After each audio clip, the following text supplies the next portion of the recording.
হসপিটালে যথাসম্ভব কম ভিড় করে আপনারা যার যার অবস্থানে থেকে যার যার ধর্ম অনুযায়ী মহান রাব্বুল আলামিন এর কাছে ওনার আর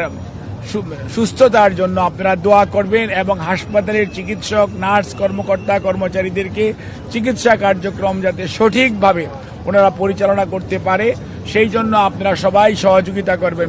ইনশাআল্লাহ এত মানুষের দোয়া আল্লাহ রাব্বুল আলামিন নিশ্চয়ই দেশনেত্রী বেগম খালেদা জিয়াকে সুস্থ করবেন। আমরা আপনাদের মাধ্যমে দেশবাসীর কাছে এবং সকল মানুষের কাছে ওনার সুস্থতার জন্য আমরা দোয়া চাই। দলের মহাসচিব এবং দল থেকে আগে জানানো হয়েছে, দোয়া চাওয়া হয়েছে। অনেক মানুষ, প্রধান উপদেষ্টা সহ উপদেষ্টা মণ্ডলীর সদস্যরাও অনেকে ওনার জন্য দোয়ার জন্য দেশবাসীর প্রতি আহ্বান জানিয়েছেন, সেজন্য আমরা কৃতজ্ঞতা প্রকাশ করছি। অন্যদিকে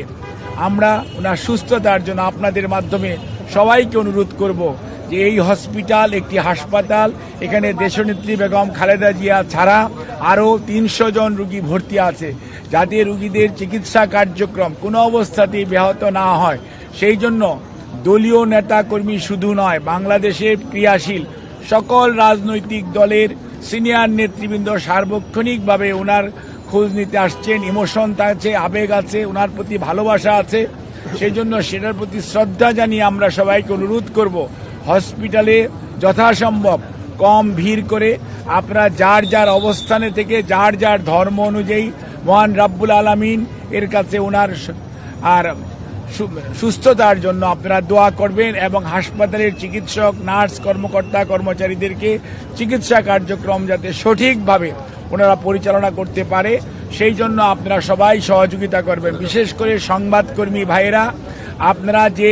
নিরন্তর পরিশ্রম করে বিগত 6টি বৎসর যাবৎ দেশনেত্রী বেগম খালেদা জিয়ার অসুস্থতার বিষয়ে সার্বক্ষণিকভাবে দেশনেত্রী বেগম খালেদা জিয়াকে, জিয়া পরিবারকে, বিএনপির প্রতি আপনাদের যে ভালোবাসা দেশের মানুষের কাছে আপনারা তুলে ধরেছেন, সেজন্য আমরা দলের পক্ষ থেকে আপনাদের সবার কাছে কৃতজ্ঞতা জানাই এবং এই সংকটময় মুহূর্তে আমরা আপনাদের সবার সহযোগিতা চাই এবং আপনাদের মাধ্যমে আমাদের দলের সকল স্তরের নেতা কর্মী, সকল রাজনৈতিক দলের নেতা কর্মীদের প্রতি আমাদের একটাই অনুরোধ, সবাই চলুন আমরা দায়িত্বশীল আচরণ করি এবং রোগীর চিকিৎসার জন্য সর্বোৎকৃষ্ট যে সহযোগিতা প্রয়োজন সর্বোচ্চ সংযম এবং ধৈর্যের পরিচয় দেই।